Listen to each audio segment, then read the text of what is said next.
This channel does not promote or encourage any illegal activities. All contents provided by this channel is meant for educational purpose only. Welcome all.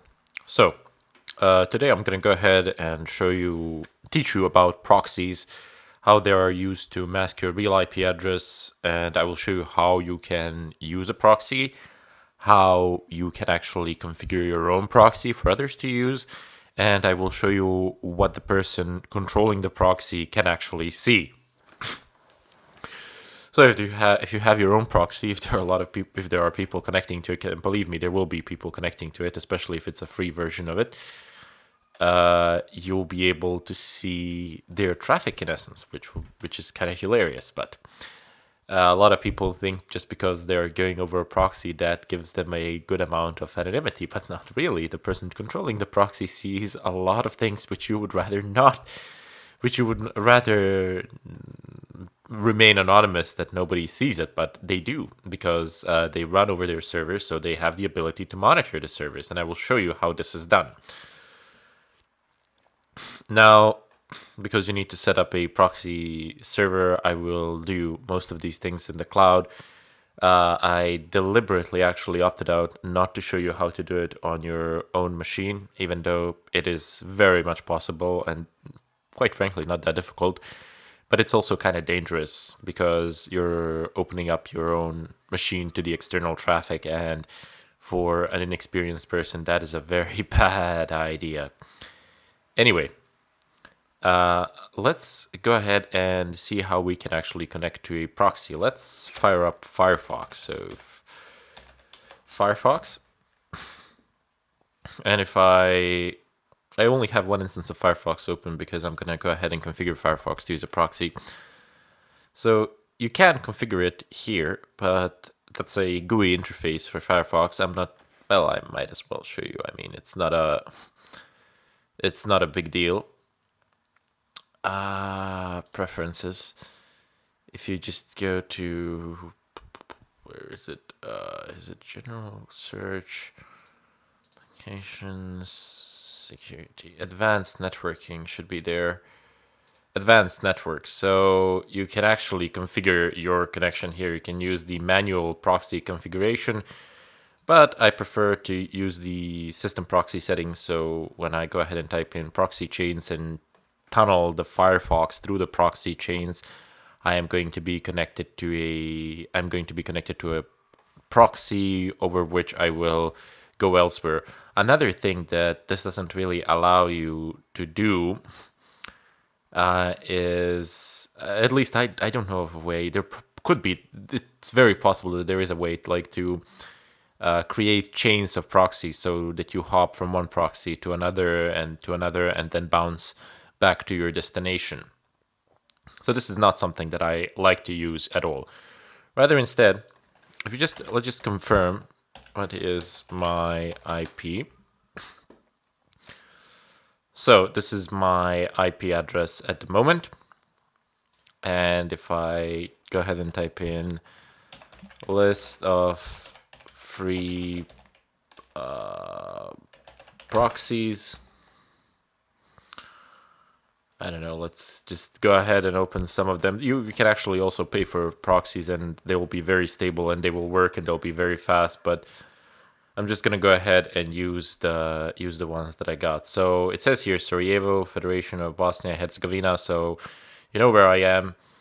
And I'm gonna go ahead and use one of these. Oh, these actually go over the domains. Oh, wow. Let me just use the IP address. It's better that way. Okay, so India. No.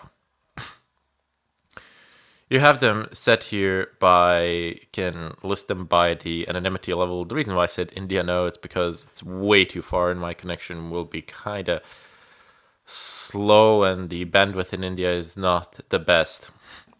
China. I've been in China and it's a great place, but the connection it's not slow, but there are a lot of sites which are actually blocked. But hey, that's why they have VPNs, but then it slows down. Anyway, let me just go ahead and use the, oh, come on, isn't there anything in Europe? Like,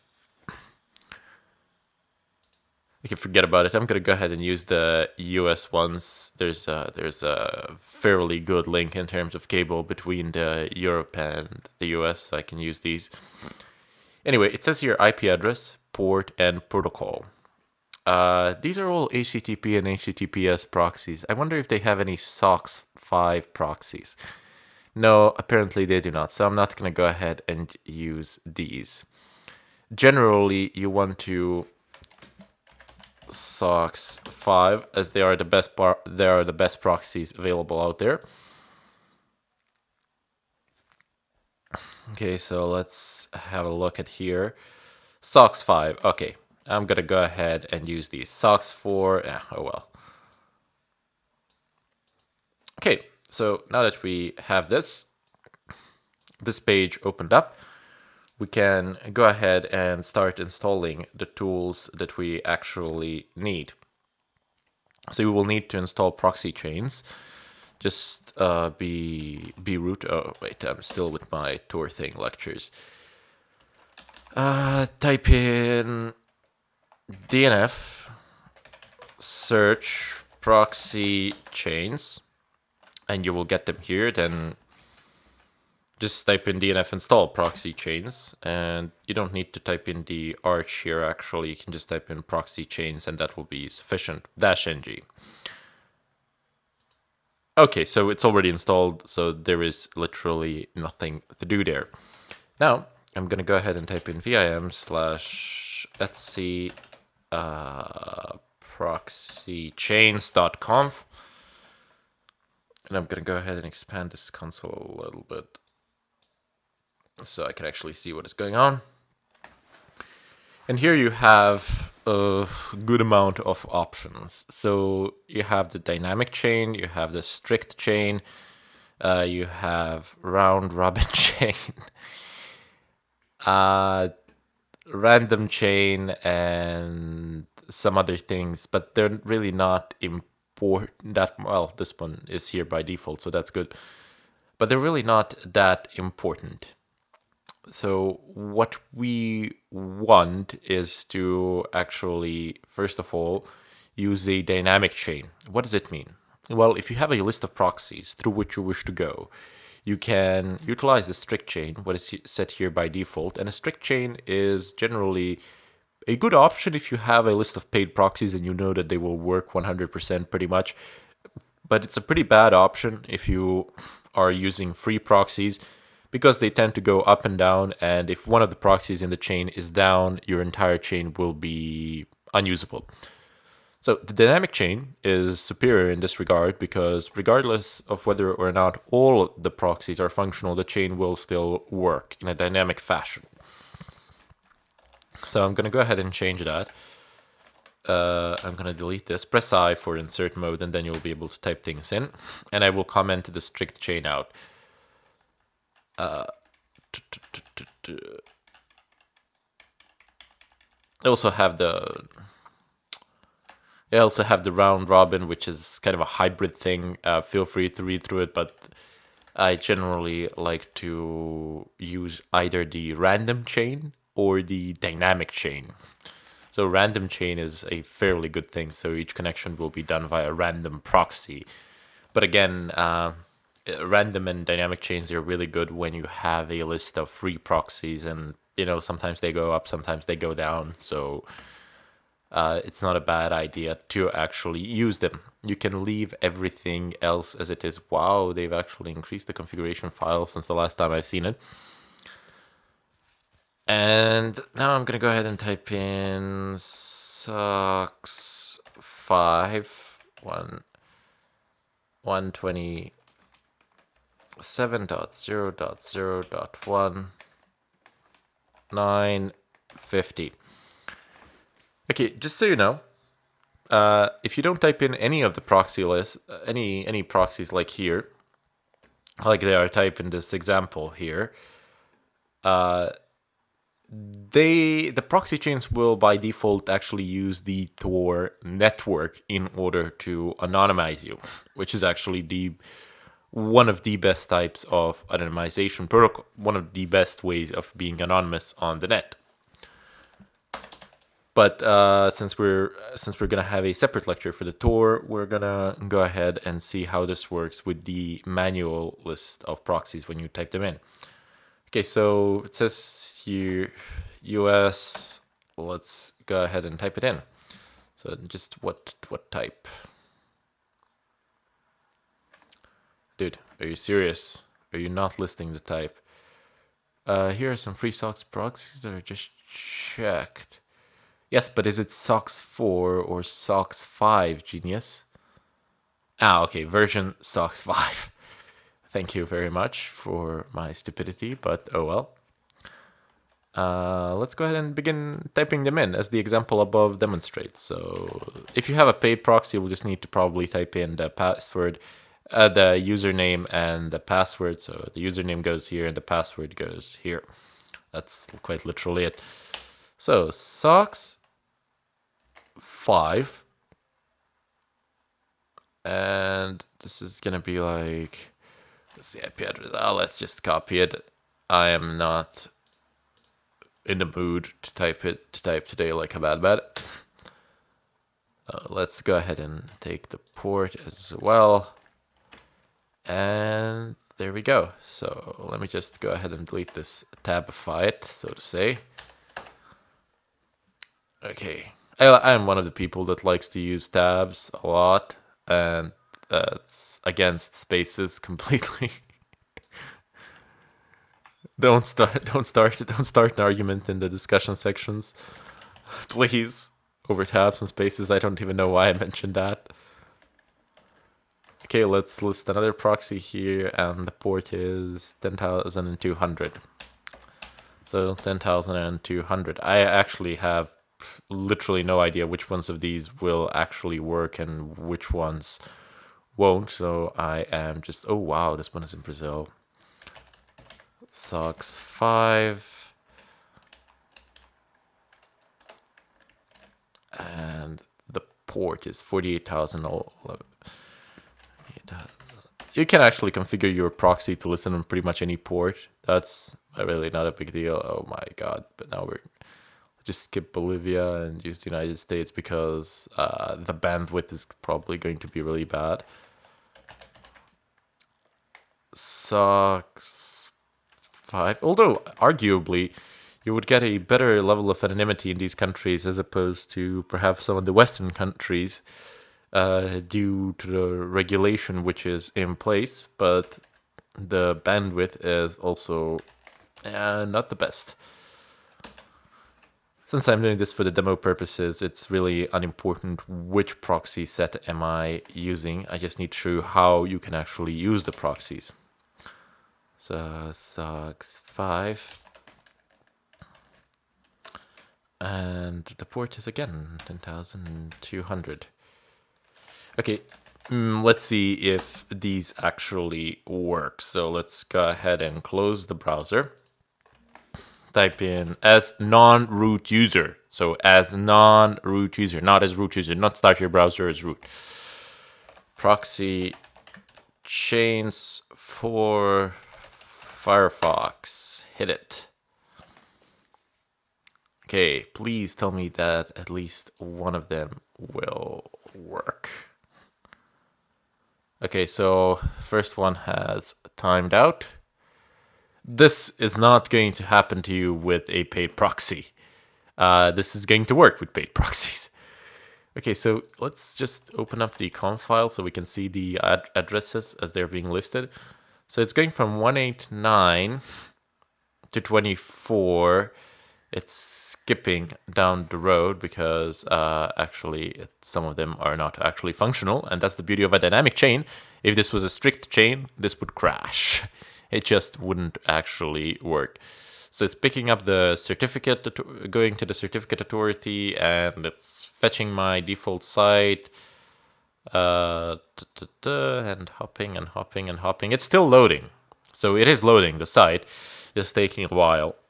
Sometimes you'll get luckier, sometimes you won't. Sometimes you'll get some really fast and stable proxies which are free. which is generally awesome, but most of the time free proxies will actually be pretty bad, let me put it like that. Just loading the Fedora site today, my friend, today. I wish I had more luck doing these tutorials. And let's just go ahead and try to load another one. So what is my IP? But this one should be easier to digest. Oh well, now it's just a matter of basically waiting. You can see in the terminal up here what sort of data is being fetched and which proxy in the chain is actually being utilized. So it seems that out of like 5 proxies that I specified here, that only one of them is actually functional, which is nothing strange compared to the which is nothing strange in the free proxy world, really. That's the price you have to pay for it being free. Again, as I stated, if you go to any of the VPN providers out there that also offer proxies or something like that, or offer paid proxies, make sure that they are reputable, that they've been around for a while, and that they have good reviews, and not reviews on their own site, but reviews on other forums. And see what people are saying about them, and if you use them, you can have proxies there for a fairly cheap amount of money. And this is not going to happen. It's not going to be this slow. So the Fedora project is still loading. I'm going to go ahead and close that. I just wanted to show you that I have actually changed my IP if I can. It should have bought a proxy for this demo to show you how it actually works, but trust me, this is not always the case. You will sometimes get luckier, and sometimes you won't. Just the way the world turns. No, my good man, not start Fedora project. I don't care. I really don't care. Again, don't go to the homepage, or you're loading something. Anyway, I'm running a little bit short on time. I'm gonna come back in the follow-up tutorial where I'm gonna revise the proxy list, and then I'll restart Firefox, and then the loading time should actually be better. So, bid you farewell, and hope to see you in the follow-up tutorials where I'll just do a demo of this, and then I'll show you how to set it up and how to monitor, how to set up a free proxy and how to monitor it, and I'll show you what sort of traffic can you actually see. Okay, so welcome back. Let's go ahead and continue. Whoops. That was stupid. So, vim/etc.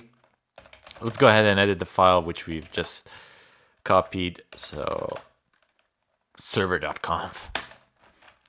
There are a few things which we need to change in here. So the first one is DH10, I think, was it? Yep.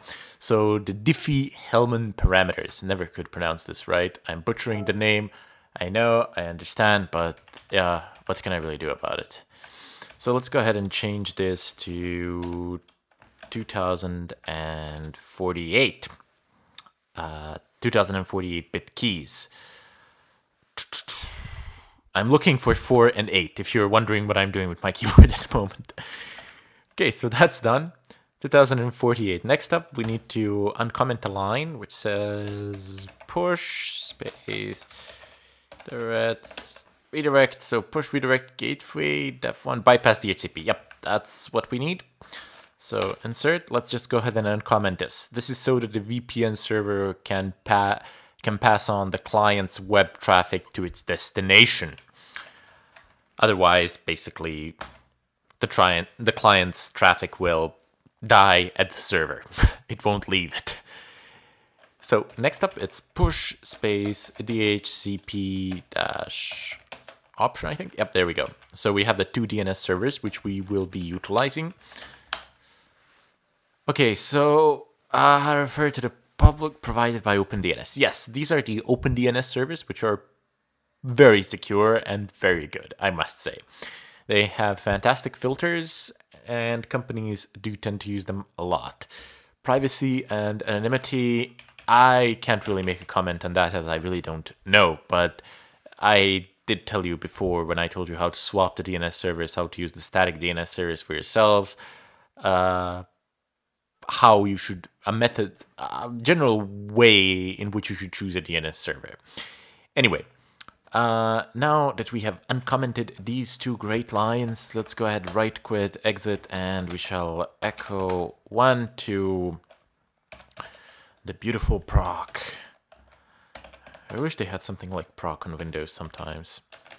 IPv4, IP underline forward, and let's go ahead and type in VIM. I mean, you don't need to do these repetitive tasks if you have followed the previous tutorials for echoing these things into IP. So we're setting the system to forward, to be capable of forwarding network traffic. But it does no harm really to echo 1 twice into this. I mean, you're just substituting the value. If you have 1 there already, 1 will get substituted with 1, so no big deal.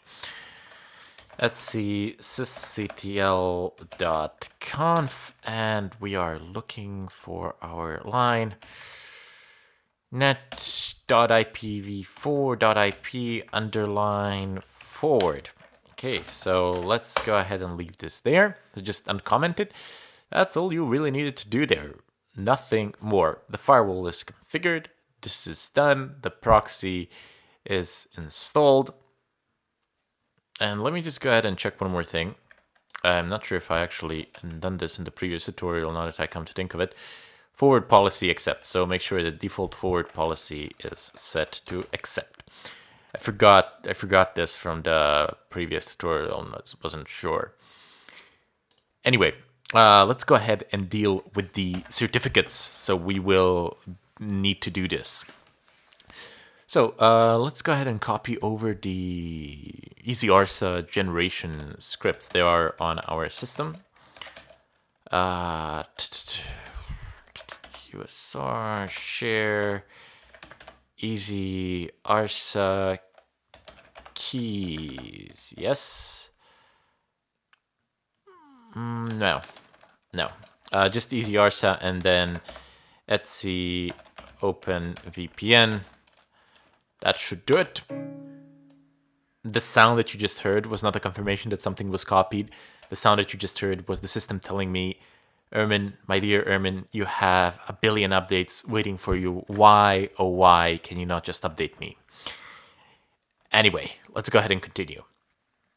So, we need to create a directory to house the key in essence. So mkdir etc open VPN EasyArsa keys. So this is the creation of the directory.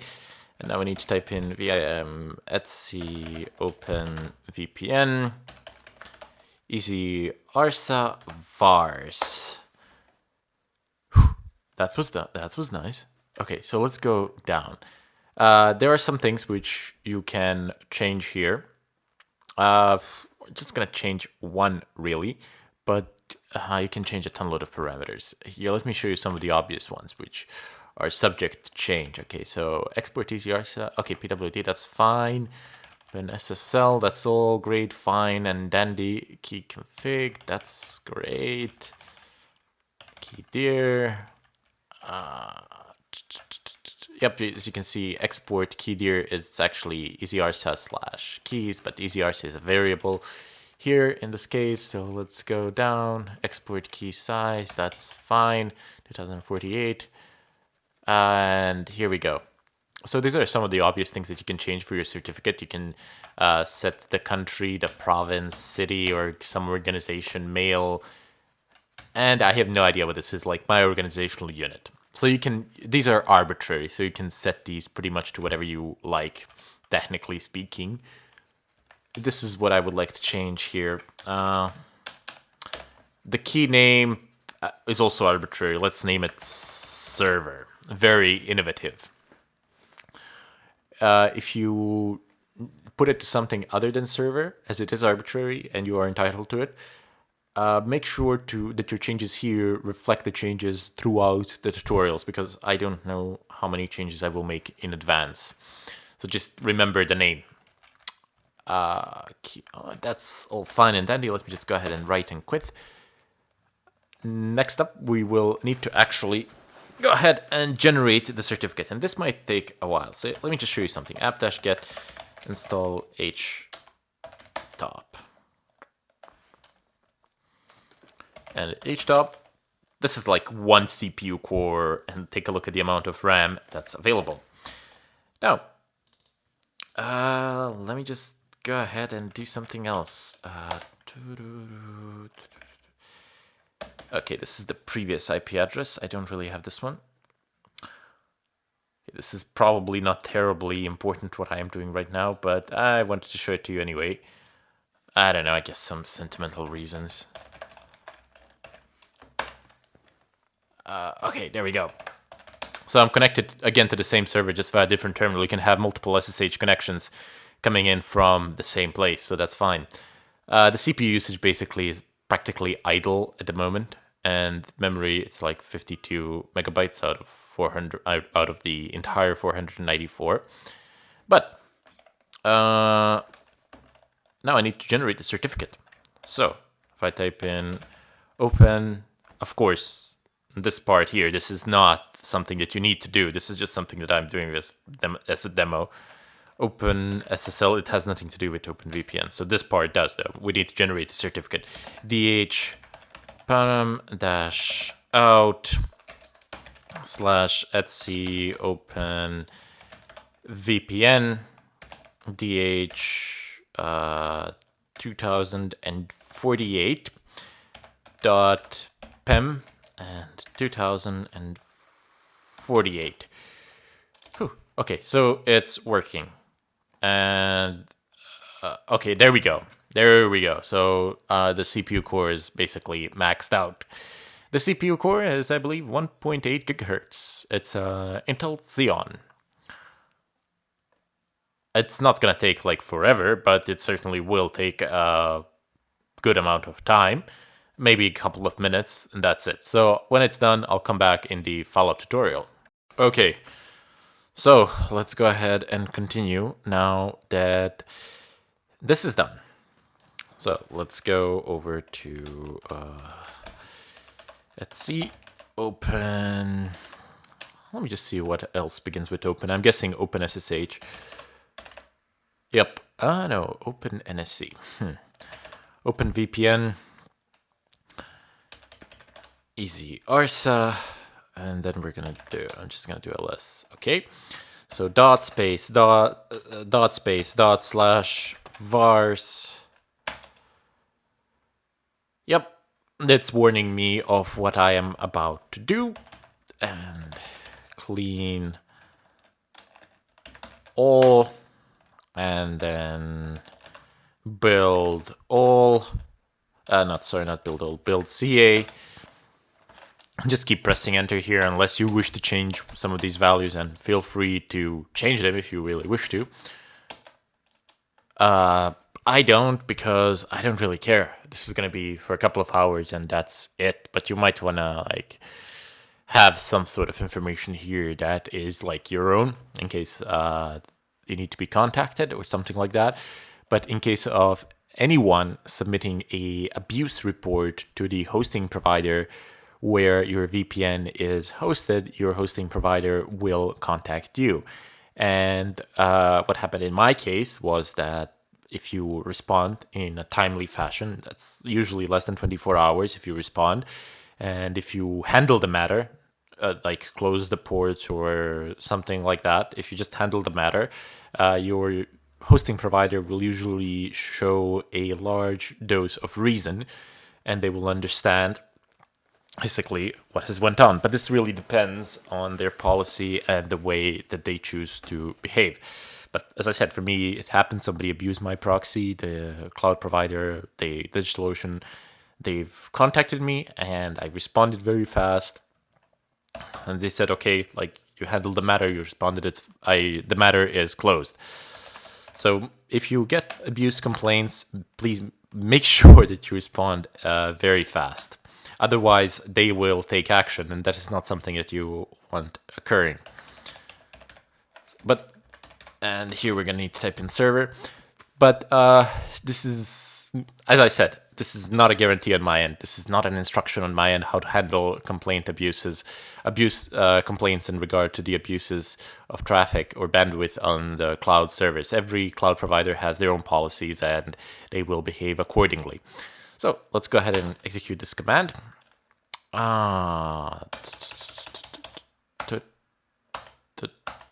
Yep. Yes, I would like to cite it. Yep, there we go. So database updated. Okay, so now we need to do a little bit of copying. So let's go ahead and do cp etc open vpn / easyarsa / keys, and then it's going to be server.crt. And this is going to go to etc open vpn / okay, that's one down. The next step, we need ca cert and server key. So ca cert and server.key. There we go. So just three of those, and it should be fine. Now, a good practice is to basically confirm that this has indeed been done. Shell. Oh, there we go. So let me just go ahead and install one more tool. You don't need to install it if you don't want to, but I will. Unable to locate package LL. Doesn't have it. Doesn't matter. You can type in LL like I can do on Fedora LL, and this gives me a very fast long listing. Probably has it somewhere, but I'm too lazy to look for it. Doesn't really matter. Anyway, now that we have actually done this, we have confirmed the copying, and we have configured our VPN server, time to start. So service open VPN start and service open VPN status. This is the line that you are looking. So you're looking, this line needs to be identical. And when it says loaded, this is its place. So if it doesn't find it, it's not going to be able to start it. Okay, that part is done. Now, what we need to do is generate certificates and keys for our clients. Okay, so how do we do that? Well, simple enough. Build -key client 1. Oops. And this is gonna be just the same. Don't really care. Don't care. Don't care. Don't care. Sign it. Yes. That's it. So let me just see, what did I do? Client 1. Okay. So I've generated a certificate we are generating certificates and keys for clients. So that's what we need to do now. And let's go ahead and do the cp. Let's pull up our config file. So user share doc /open VPN examples sample config files /client conf, and then we're gonna go ahead and copy this into etc open VPN easy arsa, and then we're gonna go ahead and type in keys. Gonna go ahead and paste it right there. This section can be repeated time and time for each client, and you can have multiple clients connecting as well, and you can have a general certificate for all the clients to connect, etc. But I am the only person that's going to be connecting to this, since I'm doing this only to demonstrate what the other person on the other end can see, and how you can basically just set it up for yourselves. That's all I'm going to do. Anyway, now I'm going to go ahead and type in vim /etc open VPN easy arsa keys client no client. Let's see, RSA keys. Let me just have a look at this for a sec. Let's see, RSA keys client, and I'm looking for the VPN.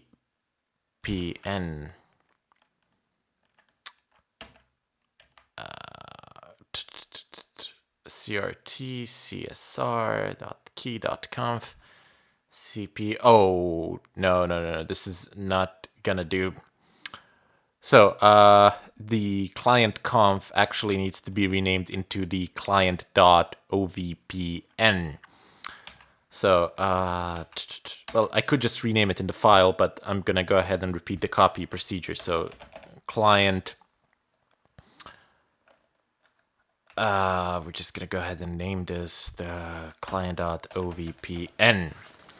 So this is the proper copy command, not that what I actually just did. Okay, let's use ls now, and wait, I'm not in the right folder. It doesn't really matter. So just type in vim etc. It's gonna be there now. Open VPN. Easy arsa keys client dot ovpn. Whew. Okay, let's go ahead and begin scrolling down. So this is going to be our device TUN, TUN. It's going to have the IP address in the subnet, which was predefined in the firewall by default. Protocol is UDP, remote, and we need to give a. This is the port on which this is going to run, on which it is running. So let's go ahead and type it here 46.101.97.26, is it? Yep. Keep in mind that your IP address will obviously be different from mine. So you get the IP address by just typing in ifconfig, and then it should be like one of these interfaces. You see, this one is the active one. This is not on the server though. Let me just go ahead and show you on the server ifconfig, and there we go. So ETH0, this is the IP address. So just go ahead and alter that. Then I'm gonna go to the user, and this is gonna lower the privileges. User group, user nobody, group no group. This might have some problems on Fedora because it should be nobody as well for group if I'm not mistaken, but doesn't matter. We'll get to that when we actually get to that. That's basically it. So just write and quit. Nothing else to be done there. Now the next thing that you need to do is, let me just go ahead and exit here, clear. If you don't have root login enabled, you're going to need to enable it now, at least on temporary basis. So here you can ssh d dot, no, it's config. So permit root login, just make sure that it's yes here for the time being. As soon as we're done with the copying, you can basically revert it back if you wish, which is a good idea. Anyway, we need to go ahead and perform some copying. I have a copy command here listed. We're gonna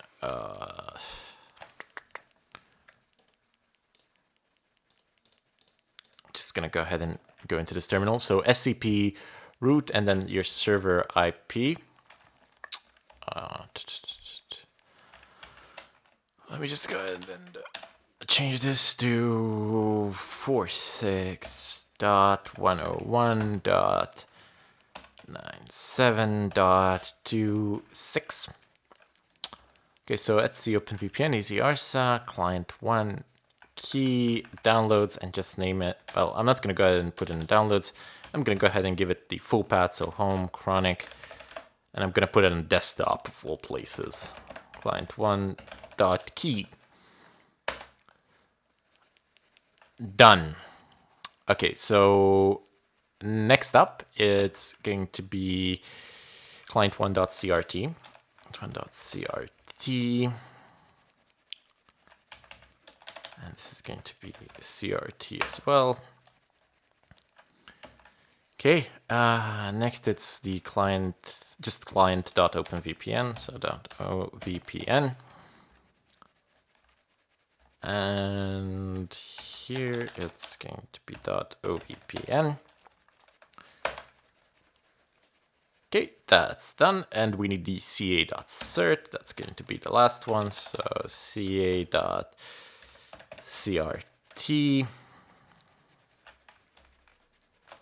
And the ca.crt. Okay, so that's done, fine, and dandy. Now that we're finished actually copying them, we'll be able to use them, but I'm gonna go ahead and jump in the follow-up tutorial where we're gonna go ahead and mess around with that now that we've actually pulled them onto our system. I mean, basically, you can pull these files from the net as we have pulled them for OpenVPN, except it was all kind of bundled into one single file. Okay, let's go ahead and continue.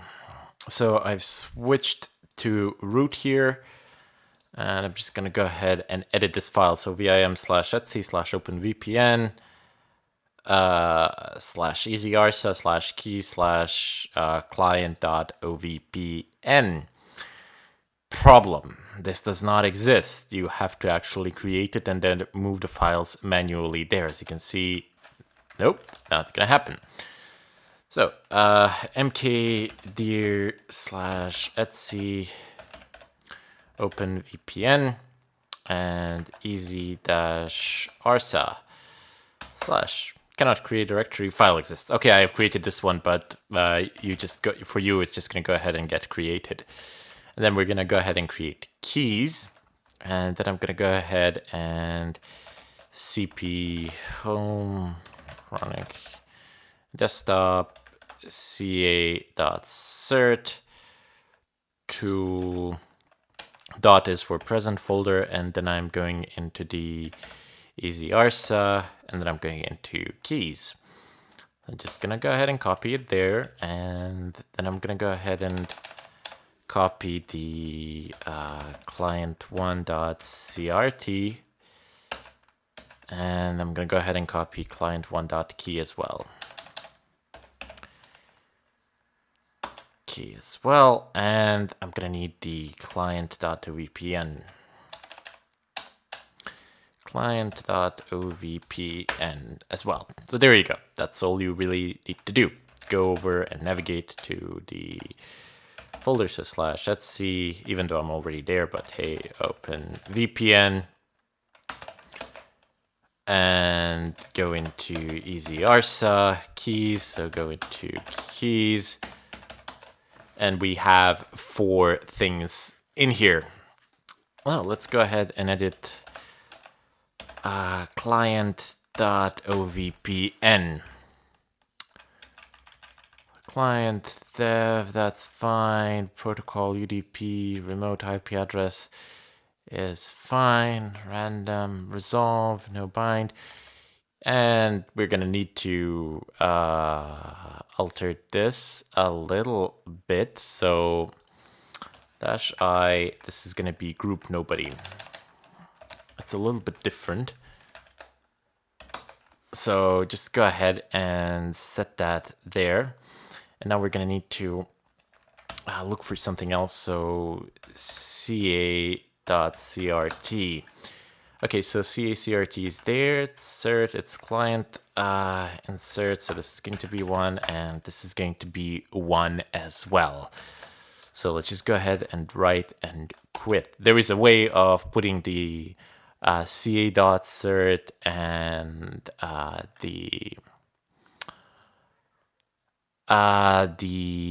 client1.cert into the client.ovpn. That's what's usually done, but I don't really care. I just have the files statically here, so it's fine. And now I think I should be able to basically connect. So let's go ahead and give it a shot. Open VPN config. If I'm not, I'll come back in the follow-up tutorial where we'll see what am I actually missing. Config, so client.ovpn. Okay, so I did have a simple mistake on the server, the configuration file. So vim etsy openvpn /server.conf /nobody. Okay, so these two are supposed to be uncommented. So user nobody and group no group. So just uncomment these lines, and that's gonna be it. Save the file and exit. Afterwards, systemctl. You can also use service, whichever one you prefer. So systemctl restart open VPN, and then just go ahead and from your client machine, press enter and wait for it. There we go. So you're looking for this line. Initialization sequence completed. This is the line that you are looking for. Go ahead and open up your new web browser and type in what is my IP, and you will see some IP. You will see the IP of the server here. However, if let me just go ahead and prove this to you. If I disconnect from the VPN and if I do the search again, just give it a little bit of time. It takes a while for it to actually reconfigure. What is my IP? So you see, it now gives me the IP in Sarajevo where I am at the moment. So that is how you can protect yourself by creating your own VPN.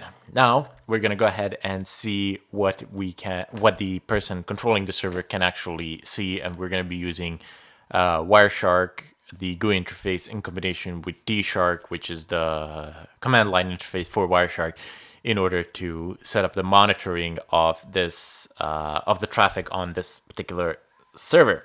So bid you farewell, and we shall see each other in the follow-up. Okay, so now that we have the VPN up and running and that we are actually connected to it, let us go ahead and see what the person controlling the VPN can actually see in regard to our traffic that is going through the VPN. Because remember, the traffic is encrypted between you and the VPN. Once it leaves the VPN, it no longer has that point-to-point encryption, meaning that whoever is controlling the VPN can see the data exiting the VPN in an unencrypted format. In order for us to achieve this, we will need DShark. So if you're following these lectures in order, you will have DShark already installed and configured not to use a root user. I'm going to go ahead and use the root user here because I don't really care. It's just for a couple of hours that this machine is going to run anyway. But this is not a good idea. The Wireshark has millions of lines of code, and it's never a good idea to run it as root. Okay, so DShark, yes, go ahead.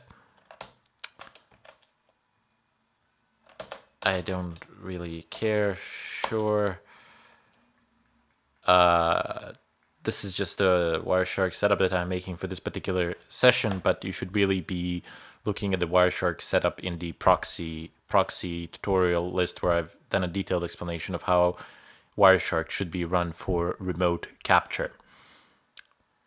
Okay, so now that the DShark is installed on our server, let's go over to our host machine, to our client machine, and you have this line of code which I have explained in great detail before and have elaborated on every single detail of it. Just gonna do this root, even the old username remains there, sheep. So,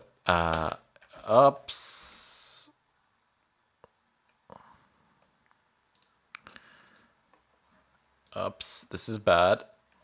Give me a sec. Bad things have happened. Why? Because this is I have some leftovers from my previous sessions, and I am getting a little bit messed up with them. Okay, let's just go ahead and close this. Clear the screen, and this is not even the proper IP address, so let me just go ahead and promptly change that. So 46.101.97.26, and let's go ahead and do it now. Okay, so it says running as root group root. This could be dangerous. Yes, I am well aware of it, but this is our traffic from the remote server. So let me just go ahead and open up a new window, Firefox, and I don't know, I can just basically refresh the default site a couple of times. It is completely irrelevant. So as you can see, I can see that I can see the requests coming in and out. I do believe that this is my IP address, 4636.181.98. Actually, I'm pretty sure that that's it, and it's making a request towards the VPN server. And then the VPN server down below is making a request towards whatever it is that I wanted to, towards wherever I wanted to go, really. So you can see some transmission control protocol. This is not really important for us now because the data is covered by SSL, but that doesn't matter. What I want to show you are two things here. So you have my IP address, which is 4636.181.98. So you can see this, right? And then you can see that it's making a request towards 46.101.97.26. That is the IP address of the VPN, okay? And then you can see immediately that the VPN is making a request towards 142, well, actually, let's go ahead and see what that is, because how else are you going to see? You have to basically go and type it in.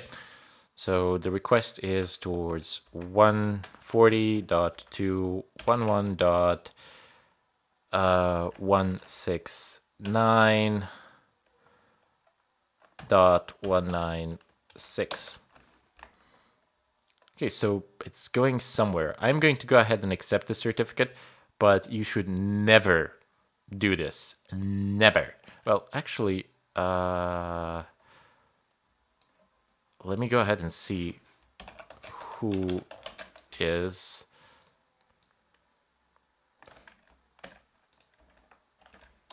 Let's just go ahead and do a checkup on this one.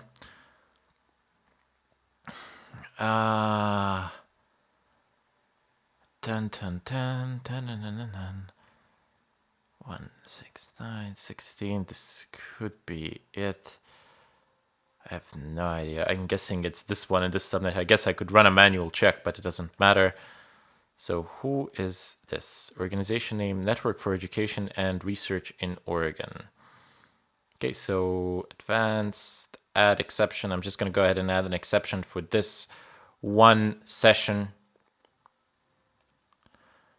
And there you go. So I am on the Fedora website. So this is one of them. This is apps.fedoraproject.org. There are a lot of them. This is just one of them. So I can immediately know where whoever it is that's connected to my network went. So I know the source. I know who you are, from where you are coming from. I know your IP address, and I know the destination. I know where it is that you are going. Another very, very dangerous thing is that somebody has your current dynamic IP address, which is here. And I keep stating, and I've stated before, that this is not that important, but it is. It is important because during the session, he has your current IP address, meaning that if your router doesn't have remote management disabled, I don't know if mine has it actually. Where is it? So 46. Yep, so let's go ahead and type in 46.36.181.98. So mine probably does have the remote management disabled, but let's for a moment assume that it doesn't. So I'm just going to go ahead and type in 192.168.1.1. This would actually lead you to this page. I'm actually logged into my router, well, one of them anyway, one of my routers, and this would actually lead you to the home router page. Now, you would probably be prompted with a login, but most of the logins for the home routers have very simple passwords or have default passwords. More importantly than that, the remote login, the remote management feature can be bypassed, as demonstrated in one of the DEF CON lectures. So the person effectively has your current dynamic IP address and has a very good idea, knows exactly what websites are you visiting, where are you going, and they can just open the same sites. And if you're visiting something on different ports or using different protocols, they can also go there and have a look and see exactly what is going on. The good thing about this is that if you're visiting SSL sites, they will not be able to see the application data because the encryption keys have nothing to do with the VPN in terms of HTTPS. HTTPS is, again, between you and the website that you are visiting. So they still won't be able to see the data here, but they can serve you arbitrary content. They can they can serve you certificates, and they can change the DNS settings so your URL resolutions will go to completely wrong IP addresses, where a whole sea of possibility opens with JavaScript and cross-site scripting, etc.